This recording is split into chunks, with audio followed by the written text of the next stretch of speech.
I think I started writing fanfiction when I was like 9 or 10. I can't remember if it had been specifically Warrior Cats or Pokemon fanfiction, but I had made my own original characters, I tried to make my own clans and trainers, and I tried to integrate my own lore into the worlds that I loved. I was also a preteen at the time. My works would not hold a candle to actual Warrior Cats or Pokemon writing, which is saying something because the writing in those series is quite simple. But even at a young age, fan works that so closely replicate the art style, the themes, the writing of its source material always blew me away. I think of things like the My Little Pony animation Snowdrop, or like people who can draw in, who's the artist who draws all the Pokemon? It's so cool that people can do that. And there is a fan work from Made in Abyss that, with each chapter, never fails to blow my mind with its art style. I'd like to introduce you to Grinchy Cola's Made from Fortunes, a Made in Abyss fan comic that you can and should read right now. Come on. So, Made from Fortunes currently has 6 main chapters and 2 side chapters, so there's not much to talk about plot-wise. It stars 2 aspiring delvers, the Red Whistle Fuo and the newly appointed Blue Whistle Quazan, after they get lost in the first layer. Though it opens to an unfamiliar voice who is crying a very familiar name. And as the chapters continue, I personally see more and more familiar elements come up. Grinchy Cola's ability to replicate Akihito Tsukushi's art style is honestly so inspiring to me. It pushed me to try to improve my own ability to draw landscapes, because honestly beforehand, I dreaded doing landscapes. Like, I'm also trying to learn how to replicate Tsukushi's art style with drawing humans, and like, I don't know how they do it, man. Just look at these little guys. There's this 2-page spread in chapter 6, for example, that really shows off Grinchy's ability to recreate these intricate little details that Tsukushi draws in his work. There's attention to detail put into the highlights and the use of line weight that really blows me away. It's hard to put into words, but the way Tsukushi draws a lot of environments, he ends up drawing a lot of elements sort of like the wind. It's very loose and flowy, or like fabric almost, like you'll know it when you see it. And Grinchy not only captures this free-flowing element of Tsukushi's work, but also injects their own personal spin on it.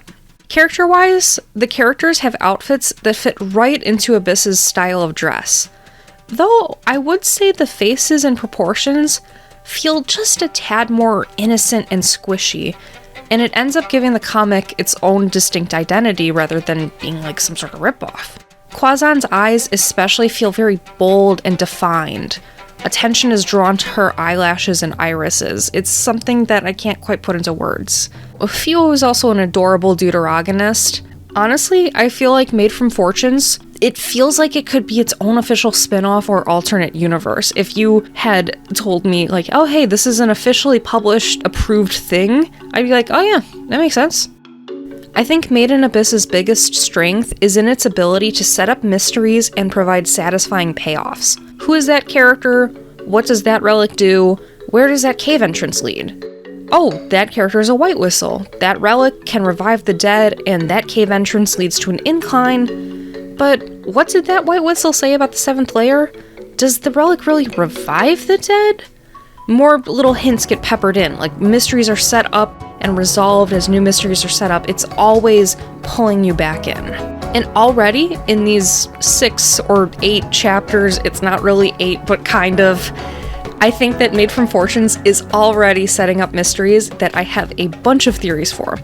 I will be spoiling the comic so far, and I'll be talking about my ideas, so please give it a read and come back. I'll have it linked in the description.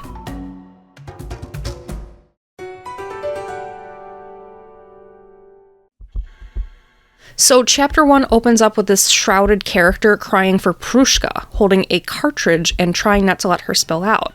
It's just like Rico in the Ito Front arc. Then Fuo, this sweet little dumpling stuffed with anxiety, he wakes up from a nightmare. Then we meet Quazan, who then explains that a beast has been stalking around the upper layers of the abyss, and mysteries have already taken off. First off, the beast, Quazan, and Fuo, they all seem very familiar. And it's not just because of Grinchy's crazy ability to replicate Tsukushi's art style. Like, take Ebby, for example, this cute little slug mascot introduced in the 3rd chapter.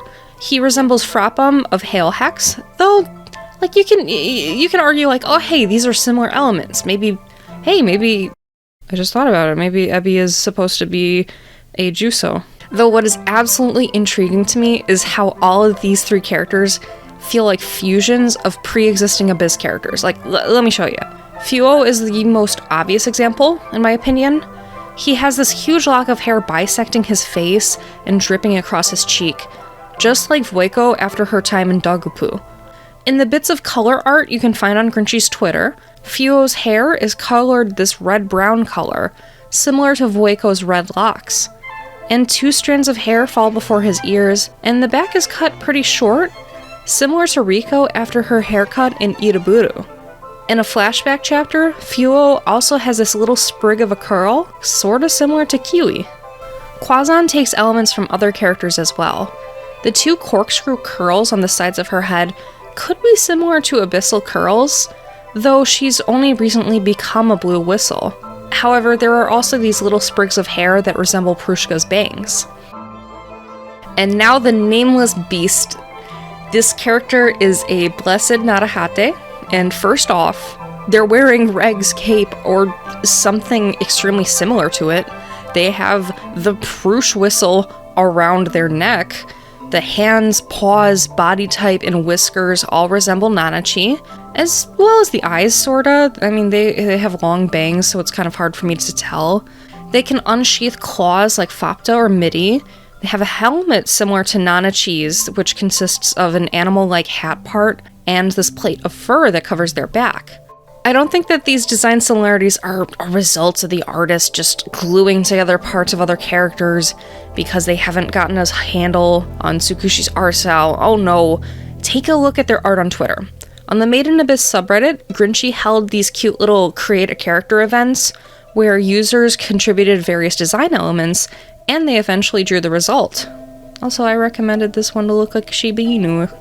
Even when creating characters that are mishmashes of ideas, some of which were suggested to be similar to pre-established characters, Grinchy was able to make them feel distinct and unique. They've got an eye for Tsukushi's style and can make something feel unique within that art style. What I'm saying is that these design similarities are intentional, and I've got a theory. There has gotta be some sort of time loop or reincarnation business going on. Made from Fortunes has just turned a year old, so chapter 67 of Made in Abyss, entitled Whereabouts of the Soul, hadn't come out yet by the time that Grinchy released the first chapter, so Grinchy didn't know about pre-processing yet. However, reincarnation or the transferring of souls has been a very common theory in the fandom, as well as the idea that the birthday-death disease could be some sort of reset of life. I have the theories video in production, I promise. It'll be out when it's out. There are a lot of debates of, say, whether or not Riko's body contains her soul or someone else's soul. My argument is that Riko is Riko no matter what soul is in her body, but I digress. I have a feeling that the unnamed Beast of Fortune is some sort of mishmash of Hello Abyss. First off, the obvious Nanachi parallels. The whiskers, paws, fluffy body, eye shape, and the apparel. Then we've got Reg's collar and cape. Interestingly, the handle is in the middle rather than on the side, which is actually a trait of Clawbot. So maybe it could have been Clawbot's cape.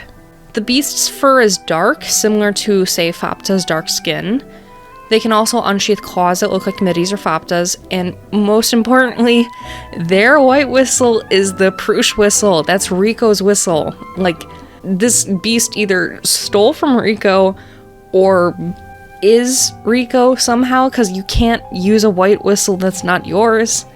I'm proposing that in the world of Made from Fortunes, something happened to our original crew that fused most or all of them into this nameless Narehate.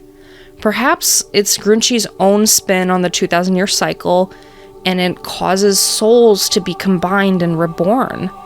The kids at one point mention that Orth is a ghost town, so this could be remnants of the orphanage filled with all the kids and the Delvers that couldn't leave Orth during evacuation.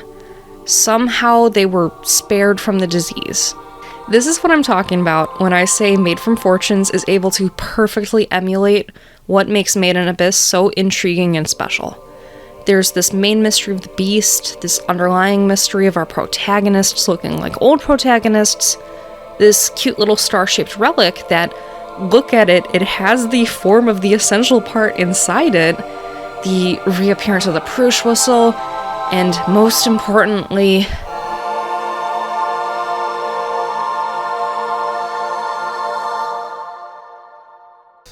the most perfect little guy since Frappam.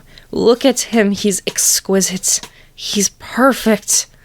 Ebby is a top-tier design. He is delightfully squishy. He's perfect plush material. He is simply a little guy. Anyway, please read Made from Fortunes, if only to see Ebby in all of his glory. Go follow Grinchy on their socials. I cannot sing the praises of their art higher. It's gorgeous. I love it. I want to eat it and gain its power. So thank you for watching, and I hope you have a nice day. Bye-bye.